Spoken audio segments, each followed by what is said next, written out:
in this mini series, I'm going to be featuring or spotlighting all of the beautiful, amazing philodendron varieties I have here in my collection. In this video today, I'm featuring this Philodendron Congo Rojo. This is a beauty. This one is actually kind of small. They can get quite large. I'm really excited to share everything you need to know in terms of taking care of this plant. So all of those important, crucial care tips.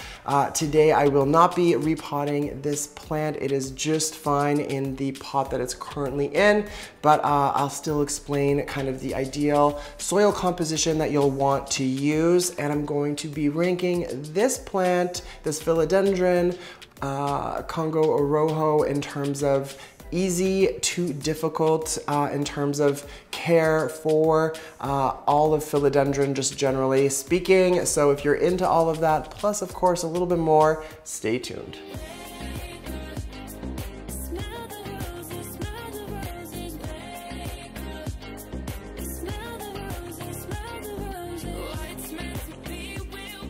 So this is my Philodendron Congo Rojo, and I want to jump in feet first, maybe even head first in this video. So I'm not sure if you can see, but there are some like dots, or kind of just like yellow kind of dots on some of the lower leaves of this plant. Now this could actually be a sign of the mosaic virus. It may or may not.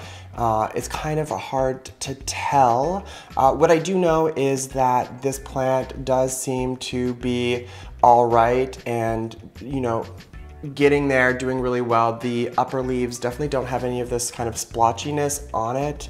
So if you do have one of these plants, or you are noticing something like this on one of your philodendrons, like this or something that's more severe, definitely it's probably worth Googling the mosaic virus and just getting some advice on what exactly to do. Now, because this isn't sort of predominantly over all of the plant, and it seems to be faring quite well. I don't know if that's because of the amount of light that it's getting or what exactly. So I won't really be touching too much on that in this video, but if your plant is experiencing something like this, or maybe something even a little bit worse, definitely look into it. The mosaic virus is something that's known to impact philodendron, but let's set that aside for the time being and just talk about you know, how to care for this beautiful plant, and a little bit more on what I love about it, what makes it easy or difficult to care for,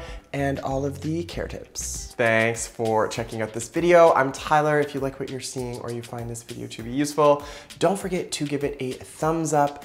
Better yet, you can hit that subscribe button if you aren't already subscribed. Now, to really show me some love, click on the bell for alerts and notifications for future content. Oh yeah, don't forget to check out my merch page, tylermossop.com. So guys, just out of an abundance of caution, I am actually going to prune off one of these lower leaves that has the most of that sort of yellow spotting. Now again, like I said, I'm not sure if this is the mosaic virus.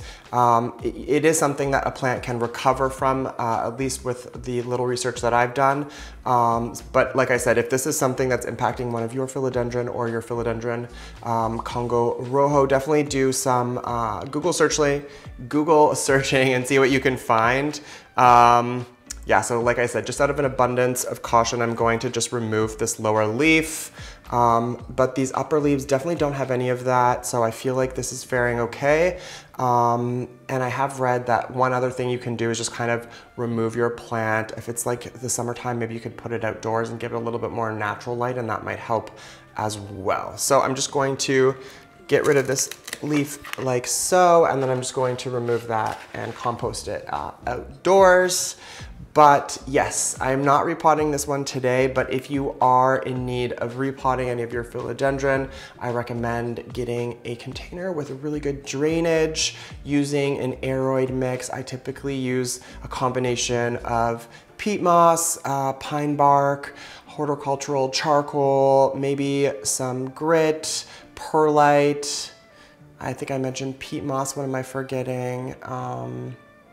But yeah, basically you want something that's gonna be chunky, it's gonna allow water to run through the roots and drain correctly in a good container, and also something that provides good aeration for the plant as well. If you're looking for some more specifics, leave a comment, happy to help.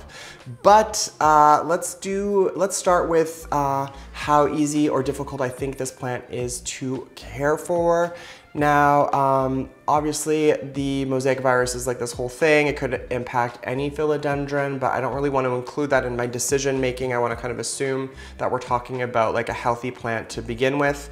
And I have to say that these plants are extremely common, but despite how common they are, I actually absolutely love these plants. I would basically, you know, claim that these are probably the easiest or one of the easiest philodendron varieties to care for.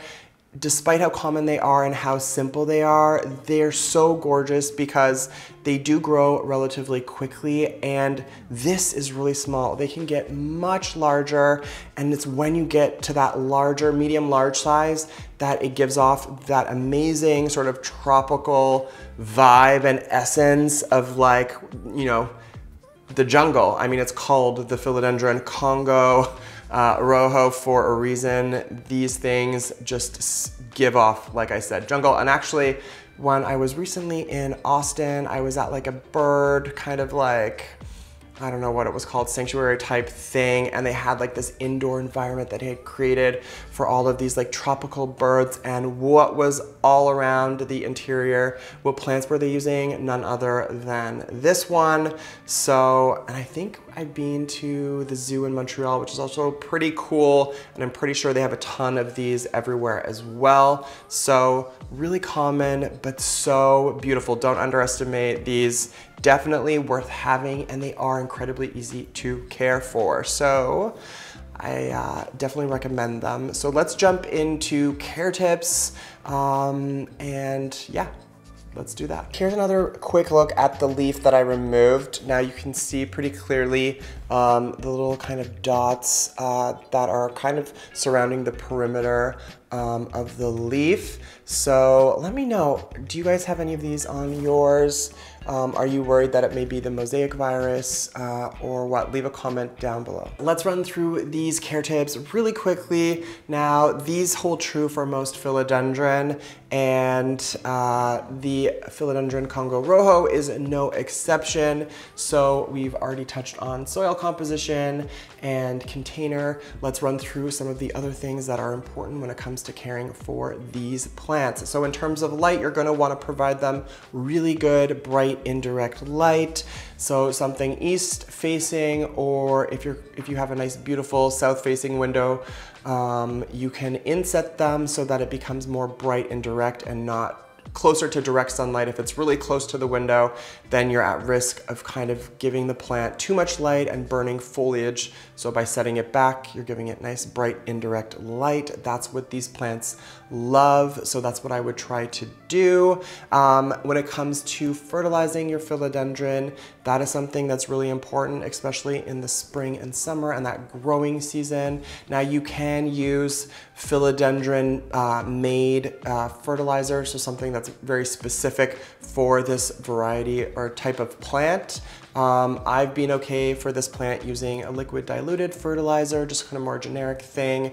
And I'd probably use that in this growing season every month, once a month or monthly, would probably be best. Now, in terms of watering these plants, you do want to water them as soon as the topsoil. So I would say probably as soon as the top inch or so dries out, you can kind of run your fingers through the topsoil, or just insert your finger a little bit, about an inch worth, and see if it's really, really dry. Then that's a good indication that it's time to water your plants. Now, if you can provide humidity for these, all the better. I would say probably you would want in and around 60% humidity. I generally try to keep my whole plant space in and around that level of humidity. And actually, I do have a hygrometer behind me that says it's about 49 or 50%. So it is the fall, and it's probably time to get out my humidifiers and get those going, because as the temperature outdoors cools down, down, and as we turn on like our heating systems indoors and all of that stuff, it's actually a bunch of stuff that we do, you know, turning up the heat and the change of the seasons that really actually decreases the level of humidity, especially if you live in the Northeast like I do. So these are things that we kind of need to be aware of so that we can continue to allow our plants to really thrive and flourish. So it may just be the right weekend to get out those humidifiers and get those going so that these guys stay happy throughout the fall and winter. Well, that's it for me. Don't forget to leave a comment down below. Give this video a thumbs up. Hit that subscribe button if you aren't already subscribed. Miss you guys already. Until the next one.